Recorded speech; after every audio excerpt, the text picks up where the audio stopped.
Jet. Yeah? What you got? As I suspected, the Ark of the Cosmos is an engine unit for the Babylon Garden, invented by our ancestors. An engine part? Not just any part.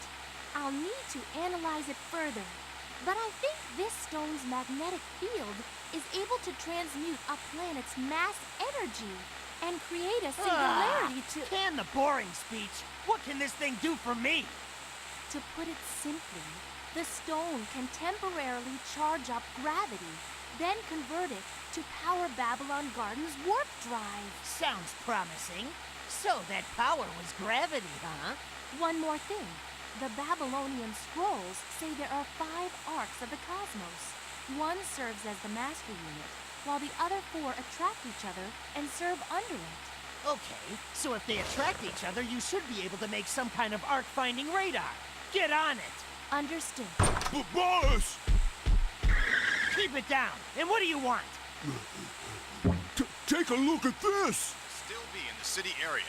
Once again, that was the scene from Megalo City Museum this morning, when a MeteoTech security robot stole a meteorite on display.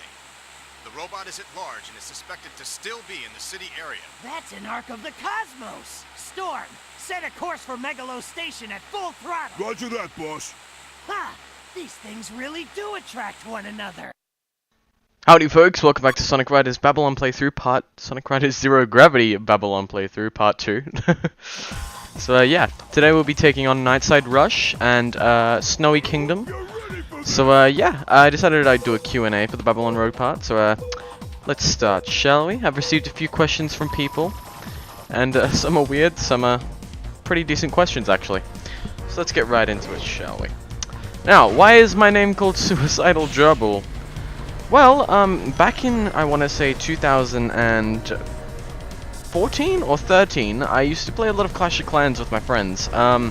At the time, my username was just called Isaac, and if you don't know, Isaac's my name. Go figure.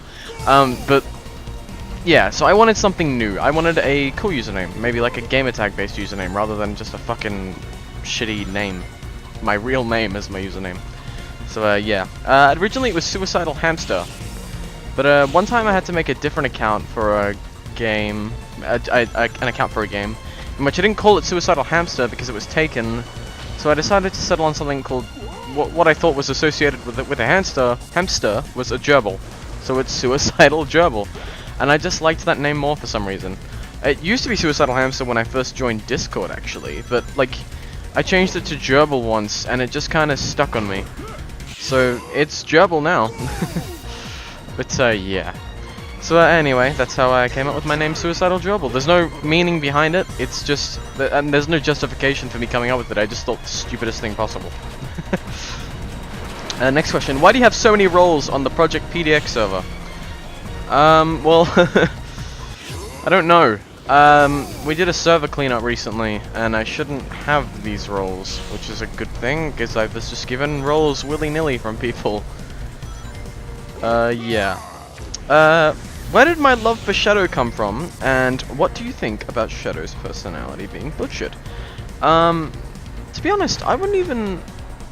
You know what, let's just start with my passion for Shadow. I believe my passion for Shadow started in when my first Sonic game, Sonic Heroes. I just completed the Team Sonic story, and since I was an OCD kid at that time, I only did everything chronologically. So yeah, I did Team Sonic's first, and after I've done with when I was done with Team Sonic, something felt left out to me. Something felt missing, so to speak. I wasn't quite satisfied. My quench hadn't been... My thirst hadn't been quenched yet, and there was something missing. So I started the Team Dark story, and I just fell in love with Shadow immediately. Like, he was everything Sonic could never be, and that's what I love about Shadow. He's the opposite of Sonic. He's Sonic's true rival if he wanted to be. Metal Sonic? Nah, bullshit, it's Shadow. But instead, Shadow's a good guy who helps Sonic, and that's what I love about Shadow, is that he's still not quite sure about everything, and he's still not 100% on what he is, but he knows one thing's for sure, and that's his promise to Maria, and he vows to keep it. I just love Shadow in general. He's just such a cool character. But yeah, Shadow's my favorite character. Shadow's my favorite character in video game history. Shadow and Reaper from Overwatch. And it's not because they're both edgy. There's a deeper meaning to it. But yeah. So anyway, cutscene time. See ya on the flip side.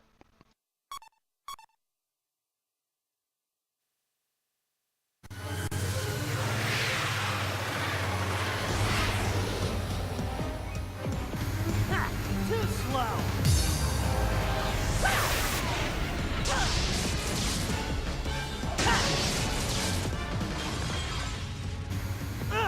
Lost it!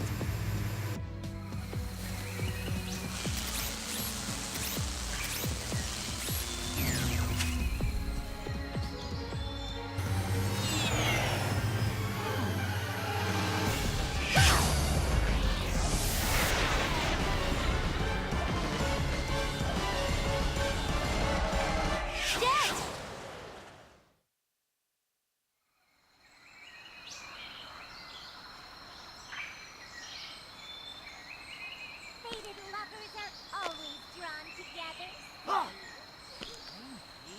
Okay, you got me. I was running away from those robots. I was so scared. Hey! What's that? The cause of all my troubles. I picked it up and those stupid robots came after me. So that's it. Those things must be after this storm. I guess that settles it. The key to solving this mystery is MeteoTech. You two! I heard them too. Let's circle on ahead of them and gather information. Just wait, Sonic the Hedgehog. You won't be calling yourself the world's fastest for long!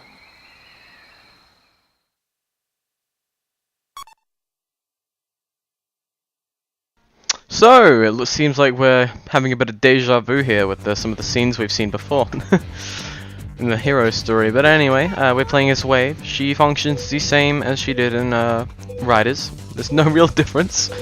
But yeah. Anyway, what do I think about Shadow's butchered personality? To be honest, Shadow's personality... I feel they improved it in Enforcers. They gave him a motive again, and they made him get the job done kind of guy. And he works for Gun now, so I'm fine with that. I think they fix it. I think the problem was Free Riders, honestly. They just butchered Shadow, but they didn't give enough... They didn't show enough of Shadow to show his side of... You know, his consistent side. You know, his love for Maria, etc. His determination. It wasn't really shown, because it was a Riders game. But yeah, I don't think Shadow's personality has been butchered. I think it's been trimmed, maybe, to fit the modern franchise. But I don't have a problem with it as far as I'm concerned. Oh, I do miss Jason Griffith though. So yeah. All right, next question. How did I get into the Sonic fandom? Well, it started with Heroes. Then I played Riders. Then I played Adventure 1 and 2 on the GameCube, and then I played the classics through Mega Collection. No, I played Gems Collection first, and then I played Mega Collection. And yeah, that's how I got into the fandom. I loved Sonic. I wanted to do more with Sonic. You know, get involved with the community a lot more.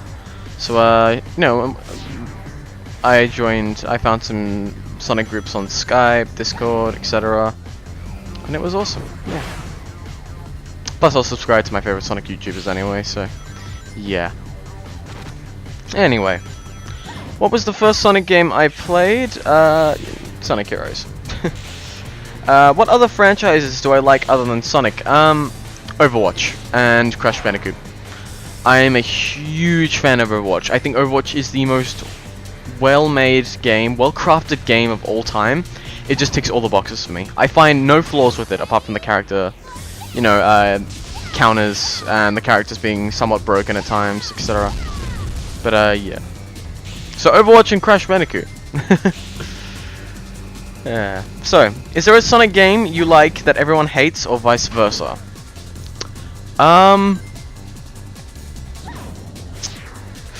That's a good question. I don't know, actually. I think 06 is fucking trash. And I can't take the people who like Sonic 06 seriously. Because there's no legitimate reason to like the game, you know, when it comes from a game design perspective. But, I quite enjoy Sonic Rivals and Sonic Rivals 2. I thought they were really fun games. Sonic Forces, I find it incredibly fun. It's not that good. In fact, it's extremely flawed, but I still enjoy it. Shadow the Hedgehog as well. I just, for some reason, love the game a lot, even though it's terrible. I just think it's fucking fun as hell. But anyway, thanks for watching, folks. We'll see you in part 3. Toodles!